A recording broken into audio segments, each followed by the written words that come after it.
네, 오늘은 계시록 17장 1절에서 6절까지 함께 보겠습니다. 오늘 본문에는 음녀가 나옵니다. 음녀. 이 음녀를 원어로 보면 prostitute, 창녀입니다. 근데 궁금한 것은 이 음녀, 창녀의 정체가 누구일까요? 계시록이 상징으로 구성이 되어 있는데요. 음녀가 상징하는 것은 뭘까요? 그 질문이 생길 겁니다. 주석을 보니까 다양하게 해석이 나와 있어요. 근데 제가 생각할 때는 이 음녀는 배도한 교회입니다. 666표를 받고 예수님을 버린, 믿음을 떠난 그런 교회, 그런 성도들을 상징하는 단어가 음녀입니다. 예수님께서 재림하시기 전에 두 가지 일이 선행되어야 된다고 말씀을 하셨습니다. 먼저는 불법의 사람, 적그리스도가 나타나야 되고요. 그 다음에 전 세계적으로 성도들이 배도하는 일이 일어나야 한다, 이렇게 말씀하셨습니다. 오늘 본문이 그 얘기를 하는 것입니다. 우리가 요한계시록 12장에 해를 옷 입은 여인을 살펴보았습니다. 복음으로 무장한 교회입니다. 근데 오늘 본문에 이 음녀는 배도한 교회를 말하는 것입니다. 예수님께서 누가복음 18장 8절 보면 인자가 올 때에 세상에서 믿음을 보겠느냐라고 한탄하셨어요. 그 이유는 뭐냐면 예수님 재림 직전에는 많은 성도들이, 많은 교회들이 예수님을 떠나고 666표를 받고 마귀를 숭배하는 그런 배도하는 일이 많이 일어나기 때문에 재림 직전에는 믿음을 찾아보기가 참 어렵다, 이렇게 말씀하신 것입니다. 이 음녀, 배도한 교회와 성도들의 특징은 뭘까요? 몇 가지로 살펴보겠습니다. 첫 번째, 이 배도한 교회를 보면요, 굉장히 큰 세력을 이룹니다. 전 세계적으로 상당히 큰 힘을 가진 세력을 이루어요. 1절에 보겠습니다. 많은 무리에 앉았다라고 표현합니다. 이 많은 무리를 보면은 이제 내일 본문에 15절에 보면 이렇게 나와 있습니다. 천사가 내게 말하되 내가 본 바 음녀가 앉아 있는 물은 백성과 무리와 열국과 방언들이니라. 그러니까 전 세계적으로 다양한 나라와 민족들의 교리, 사상 다 받아들인 거예요. 그러니까 혼합주의 신앙을 받아들인 거죠. 요즘에 예수님 외에도 구원이 있다라고 가르치잖아요. 세계 평화를 위해서. 그런 것들을 주장하는 이단 사설들을 다 받아들인 거예요. 여기 보면은 이제 이 배도한 교회들이 모여서 하나의 큰 혼합된 그런 교회 단체를 만드는데요.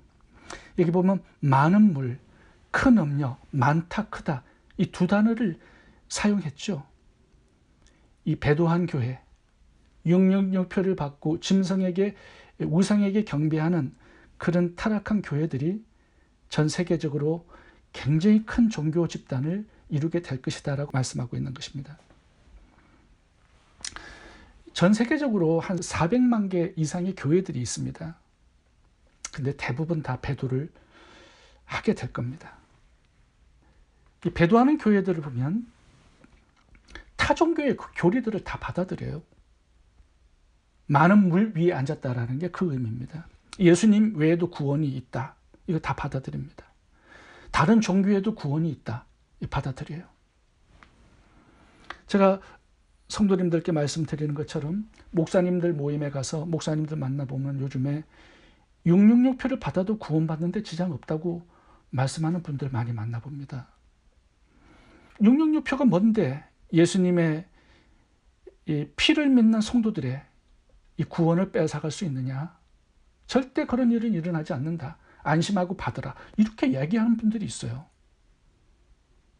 깜짝깜짝 놀랍니다. 그리고 요즘에는 젊은 목사님들이 대부분 또 동성애를 지지하는 분들이 많아요. 이 성경과 진리와 반대되는 그런 이론 사상들을 다 받아들입니다. 그리고 우상에게 경배하고 또 예배드리는 이런 혼합주의 이 신앙으로 엄청난 큰 종교 집단이 이루어질 겁니다. 큰 엄려라는 뜻이 바로 그거예요. 근데 이 엄려가 엄청난 힘을 가지는 이유가 뭐냐면 2절입니다. 정치와 연합을 이루기 때문입니다.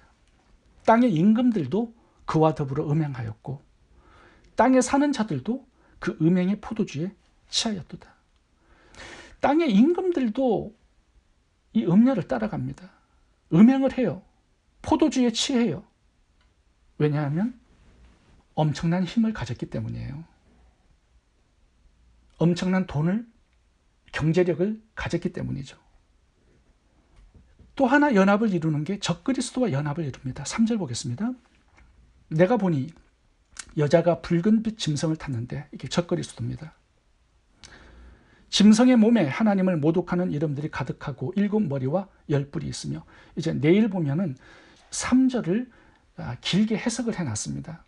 내일 본문에 이 여자가 탄 붉은빛 짐승을 살펴보도록 하겠습니다.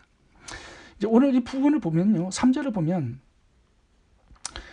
이 후 3년 반에는 악의 삼위일체에서 사위일체로 바뀝니다. 예전에는 마귀, 적그리스도, 거짓 선지자 이렇게 악의 삼위일체로 활동을 했잖아요. 근데 하나가 더 붙습니다. 음녀. 이제 사위일체가 되어서 이 땅에 사는 모든 자들을 육육요표를 받게 하고 이제 적그리스도를 신으로 숭배하게 만들 겁니다. 근데 여자가 붉은빛 짐승을 탔어요. 이 계시록 전반부에 보면은 주로 활동하는 사람들이 적그리스도하고 거짓 선지자입니다. 근데 후 3년 반에는 바뀌어요. 활동하는 대상이 음녀입니다. 음녀가 이 적그리스도를 배경에 얹고 이제 대대적으로 이 땅에 사는 모든 사람들에게 육육요표를 받게 할 겁니다. 예전에는 적그리스도가 그 역할을 했어요. 이제는 배도한 교회들이 그 역할을 맡아서 하게 된다는 거죠. 전 세계에 400만 개 이상의 교회가 있고요. 장로교, 침례교 이런 교파가 4만 7천 개가 있습니다. 개신교 인구가 24억이에요. 그중에 캐톨릭 인구가 14억이고 세계 인구의 3분의 1이 기독교인입니다. 캐톨릭과 개신교 신자들이에요. 한번 생각해 보세요. 육육요표를 받은 캐톨릭과 개신교 교인들이 힘을 합하면, 그래서 새로운 종교 단체를 만들면 이 음녀가 이 세상의 어떤 대통령보다 더 큰 힘과 영향력을 가지게 되는 거죠. 세계 3분의 1의 인구를 가졌어요. 엄청난 재력을 가졌어요. 못할 일이 뭐가 있겠습니까? 그들과 적그리스도가 연합을 하고 있어요. 세계가 다 음녀의 것이죠. 그러니까 많은 물들을 깔고 앉아서 통치자처럼 활동을 하고 있지 않습니까?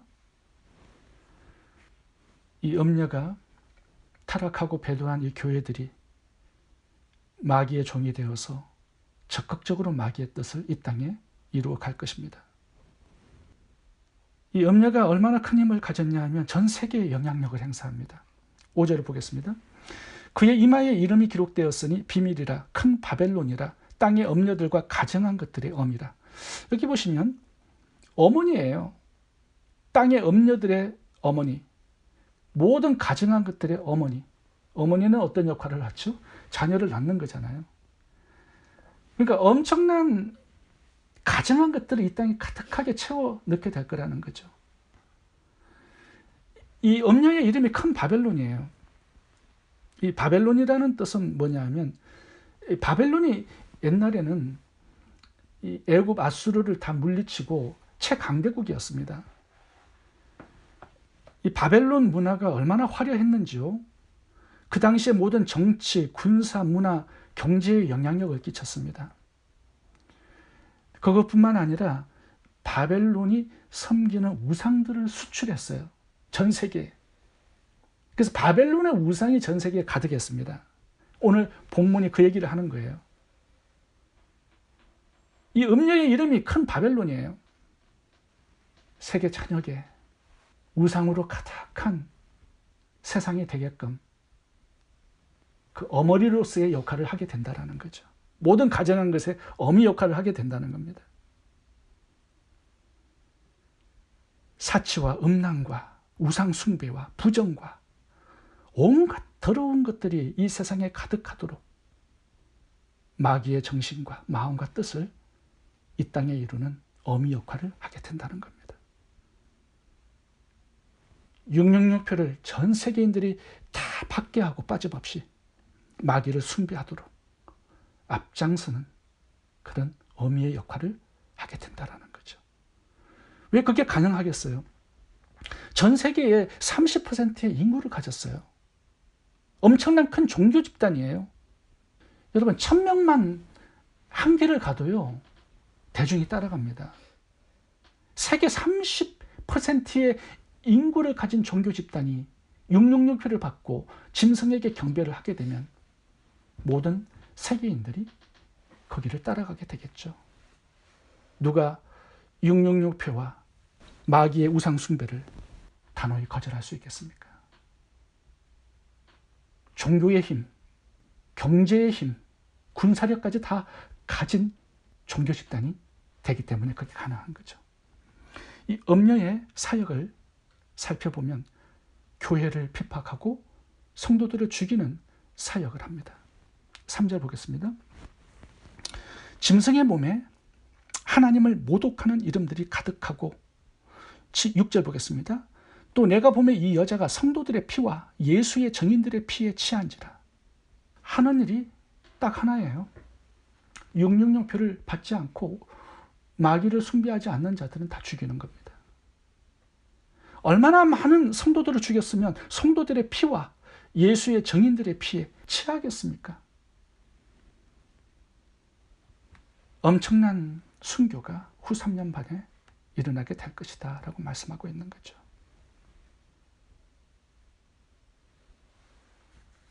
이 일을 사도 요한이 보았습니다. 매우 놀라고 기이하게 여겼다라고 표현하고 있어요. 성도들을 죽이는 순교의 현장을 보고 야 놀랍다, 기이하다 이렇게 표현한 겁니다. 왜 그럴까요? 이 배도라는 게 무슨 의미냐 하면요. 예전에는 예수님을 믿은 사람이라는 뜻입니다. 교회였어요. 교회 성도였단 말이에요. 함께 예수님을 믿고 함께 예배하고 함께 성경 공부하고 함께 기도했던 그 사람들이 배도해서 음녀가 되었습니다. 누굴 죽여요? 예전에 함께 예배했던 형제 자매를 죽이는 겁니다. 이게 너무나 놀랍고 기이하다는 거예요. 예전에는 사랑하는 성도였어요. 형이고 오빠였어요.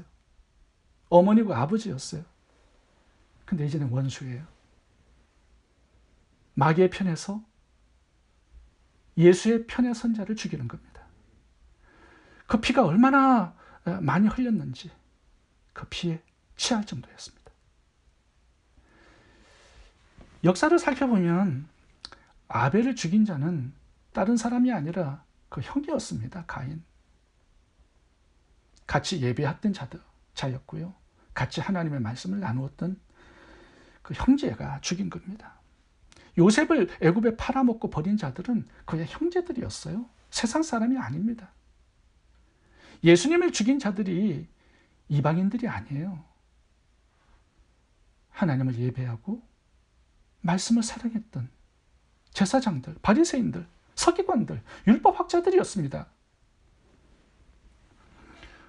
누가 결국 주님을 대적하고 배반하고 성도들을 죽이느냐?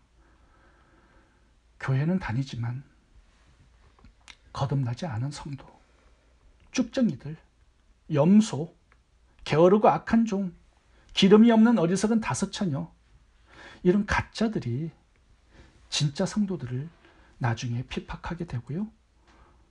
죽이게 되는 것입니다. 마귀의 종이 되어서 적극적으로 교회를 죽이는 그런 사역들을 감당하게 되는 거예요. 마귀가 쓰는 사람들이 세상 사람들이 아닙니다. 교회에 다니지만 게으른 자들, 말씀에 관심이 없고 하나님을 사랑하는 마음도 없고 예배가 형식적이고 의식적인 그런 껍데기 신자들을 마귀가 사용해서 마귀가 자신의 뜻을 이루게 되는 것입니다. 제가 신학교 때 기독교 역사학을 공부했는데요. 그때 캐톨릭이 개신교회를 핍박하고 성도들을 죽이는 그런 내용들을 배우게 되었습니다. 교수님이 이제 슬라이드를 보여주는데 캐톨릭 교회가 제작한 고문의 기계들을 이렇게 보게 되는데요. 와, 정말 놀랐습니다. 살벌한 고문 기계들이 다 캐톨릭에서 나온 것들이었어요. 너무 잔인하게 사람을 죽이는 기계들이었습니다. 작은 공간 안에 평생 구부려 살게 만들어서 굶어 죽이고 기이한 자세로 고통스럽게 죽어가도록 제작한 고문 기계들이 많았어요. 그걸 보고 제가 참 기이하게 여겼습니다. 어떻게 같이 예수를 믿었고 같이 말씀을 받았던 자들이 그 형제를 어떻게 그렇게 잔인하게 죽일 수 있을까? 살육할 수 있을까? 오늘 본문에 나오는 놀랍고 기이한, 저도 똑같이 느낀 바예요. 한국 기독교 역사도 마찬가지입니다. 천황을 숭배하는 신사참배의 문제가 나왔을 때 신사참배를 찬성했던 사람들은 전부 다 목회자들이었습니다. 신사참배는 우상숭배가 아니라고 가르쳤어요. 그렇게 우상숭배라고 가르치는 목회자들을 전부 다 일본 경찰에 넘겨준 사람들이 세상 사람들이 아니라 같은 동료 목회자들이었습니다. 일본 천황에 절하는 것은 문화의식이라고 교단법을 만들었고요. 그 교단법을 어기는 목회자들은 전부 다 경찰에 넘겼습니다. 그리고 예배 시작 전에 종을 치는 묵도시란을 만들었어요. 예배하기 전에 다 일어서서 일본 천황이 사는 동쪽을 향해서 절을 합니다. 절한 다음에 예배를 드렸어요. 그러니까 예배는 예배인데 참 기이한 예배가 되어버렸습니다. 천황을 예배하는지 하나님을 예배하는지 헷갈릴 정도의 예배. 마가복음 13장에 예수님께서 7년 대환란에 되어질 일들을 말씀하면서 재림 직전에 이 일이 일어나게 될 것이다 말씀하신 징조가 하나 있습니다. 마가복음 13장 12절을 읽어보겠습니다. 형제가 형제를, 아비가 자식을 죽는데 내어주며 자식들이 부모를 대적하여 죽게 하리라. 또 너희가 내 이름을 인하여 모든 사람에게 미움을 받을 것이나 나중까지 견디는 자는 구원을 얻으리라. 장차 형제가 형제를, 아비가 자식을 죽는데 내어주며 자식들이 부모를 대적하여 죽게 하리라. 또 너희가 내 이름을 인하여 모든 사람에게 미움을 받을 것이나 나중까지 견디는 자는 구원을 얻으리라. 주님 재림 직전에 고난과 역경, 환난이 찾아옵니다. 가장 큰 환난은 나의 형제들이 나를 원수로 여기고 대적하여 죽이는 그 일이 될 것입니다. 그때도 말씀으로 무장해서 잘 참고 인내하고 승리할 수 있기를 바랍니다. 기도하겠습니다.